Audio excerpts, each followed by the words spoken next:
Hey everyone, this is Eric Miller. I'm the king pharaoh of personal finance for private practice owners. And I'm here with Eric Gersch, just a dude. Just a dude. So hey look, this is where we spend some time debating, talking about financial concepts that are important to private practice owners and business owners at large. And today we're going to tackle a concept, kind of a broad concept. We're talking about retirement planning.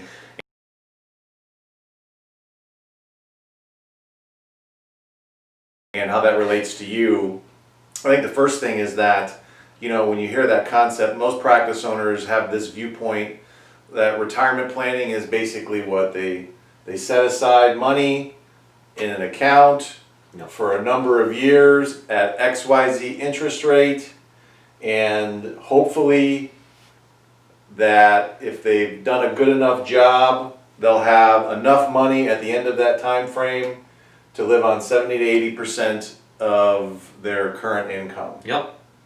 So and I think that's kind of the retirement model for most people, even those that aren't practice owners at this point. I think the only difference really between the two is most practice owners tend to just heavily rely also on the sale of their practice to fund their retirement.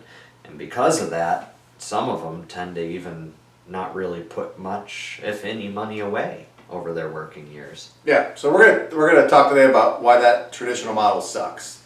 So I think the biggest thing, just like you said, is that, but even if you do have a practice, right?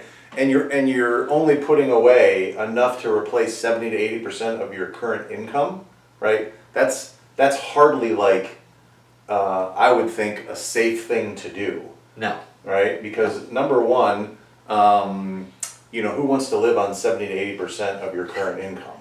Very true. That's the first problem. Why would you only want to have that as a target, right? Because you think you're not going to have as many expenses in retirement.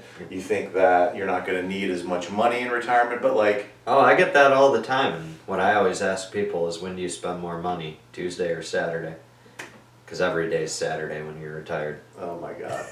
Okay. But I think the point is definitely this. It's like there's no reason that your income target should be lower. No. In retirement than in your working years, okay? I think ideally you'd want to have multiple income streams that are equal to what your target would be. Yeah. Right? Whatever that target's going to be, okay? Okay, well that's interesting. So what else should we talk about?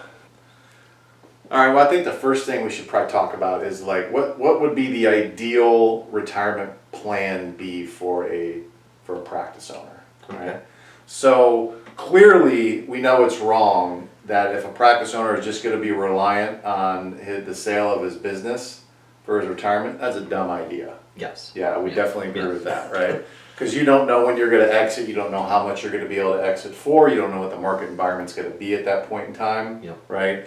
So putting all your eggs in just the practice basket, I mean, it could be good if you sell it for a big multiple, but you just don't know what that's going to look like, right? You don't know what multiples are going to be 20 years from now. Yep. So I think it's important that while you own the business, you have to create a scenario where you are creating multiple income streams outside of the business, Yes. right?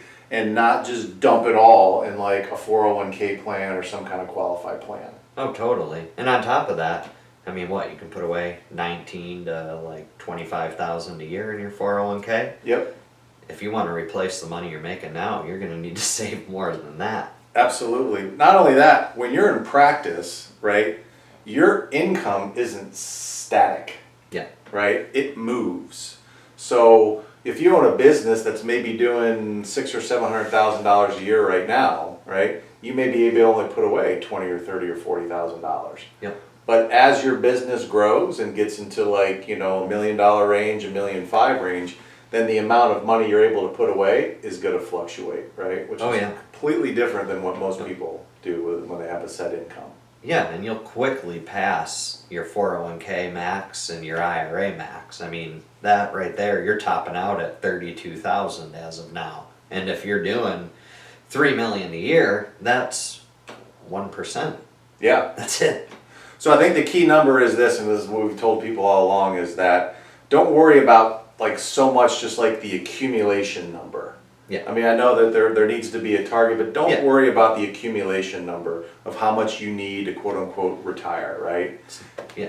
Because that target's going to change over time. Like you may start out like when you first start out, you're like, man, if I just had a couple $1 million, like I'd be okay, right? Yeah. 5 years down the road, you're like, a couple $1 million, that's going to last me for like 5 years, Yeah. you know, because your confidence grows, your desire to have more money grows. So you have to be fluid in changing your decisions on that. Oh yeah. You know? Yeah, definitely. So I think the first thing that you should always do is just make sure that you're taking 10%, of course, of the practice revenue, whatever that is, right? Because that'll fluctuate from year to year, right? Take that and then set up a plan where a majority of that money is going into other wealth building vehicles. Yeah. Yeah. All different types. Like what? Money management, qualified plans, that is a part of it, even though it's not all of it, it is definitely a part.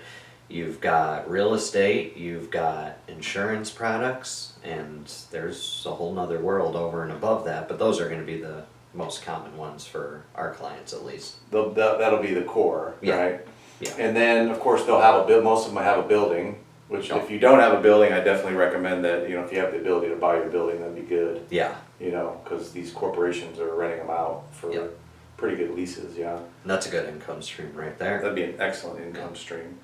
And then, of course, the sale of your business. How many business sales have you witnessed here in the last 2 or 3 years? A lot. Yeah. A lot. Just between 2016 to now, it has grown probably 5 or 6 fold in the last couple of years. And the people that have been able to sell their business and that have planned for it, they're not necessarily having to rely upon the sale for all of their income. Is that right? Yeah. I mean, generally, if they own the building, they're going to get rent. They're going to get the lump sum, which is going to help. I mean, usually it's a couple $1,000,000. And then they have all the money they saved over their working years. So it's a piece, and it might be a big piece of the pie, but it's not the whole pie. No, and it shouldn't be either. Yeah. So I think the big thing to me is that you can't be relying on one of anything. Nope. Ever, right? And that whatever stage of ownership that you're in, get the habit of taking that first 10% Yes. and using that to create other income streams outside of the business. Absolutely. But also don't be stupid with the money and just like invest it in just anything that you think, you know, is gonna, you know, make you money. You know. Do it with a plan. Definitely do it with a plan. Okay. That's the retirement plan. I think that's a much more sane retirement plan than just like focusing on just, hey, I need X amount of dollars. I think focus on income, how much income that you want to have. Yes. And then that should be the target. Work backwards. Yeah, say I want to have $20,000 of income in retirement. Okay, great, this is how much I'm going to have to work backwards to do so. And that's more fun, and I think it's more in alignment with most entrepreneurs that they're not just like, hey, I'm just going to save just for the habit of saving. I actually want to invest and have, you know, income streams that I can rely upon that are fun. Exactly. You know, and I can control my time and my work schedule, and yeah, that's much more fun. Nice job. Hey, thanks for watching Between Two Erics. Hey, if you like this video, make sure you hit the like and subscribe button. I think it's right there, right? Yeah. And we're gonna be putting out videos every single week, so make sure you stay tuned, and we'll see you next time.